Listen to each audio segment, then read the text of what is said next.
It was a gray Tuesday morning in late November. One of those days where the clouds hung low like a heavy blanket and time seemed to drag with the drizzle. Samantha Hughes sat in her old Toyota Corolla in the parking lot of the supermarket, her hands clenched around the steering wheel.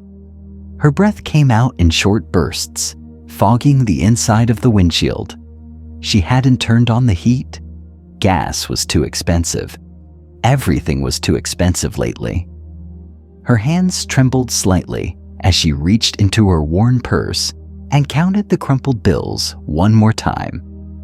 $11.47. That was all she had to get through the rest of the week, with a hungry 6-year-old son at home and a job interview. That afternoon she couldn't afford to miss. Her grocery list was simple: bread, milk, some fruit if it was on sale, maybe a box of pasta.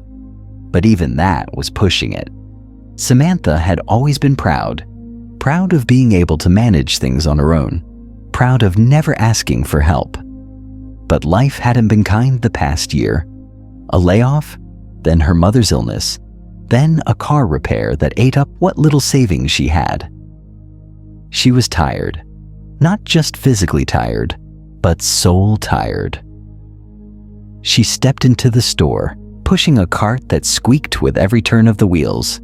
Her eyes stayed low, her stride careful and quick, as if trying not to be noticed by life itself. She picked up a loaf of bread, compared the prices on milk, and hovered by the fruit section, searching for anything discounted. She passed a bright pile of oranges, plump, vibrant, beautiful. Her son loved oranges, but they were $4.99 a bag. Too much. She moved on.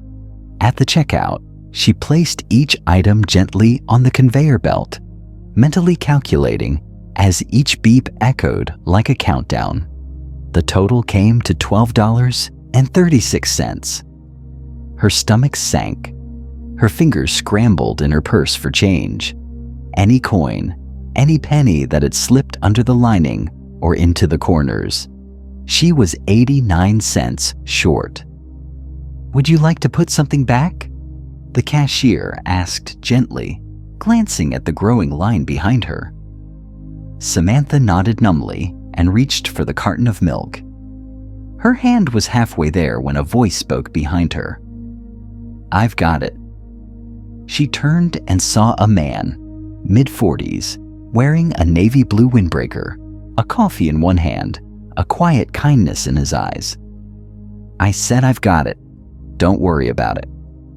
Before she could protest, he handed the cashier a $5 bill. Samantha felt her face flush, not from embarrassment, but from the sudden, overwhelming emotion of it all. "Thank you," she whispered, barely managing the words.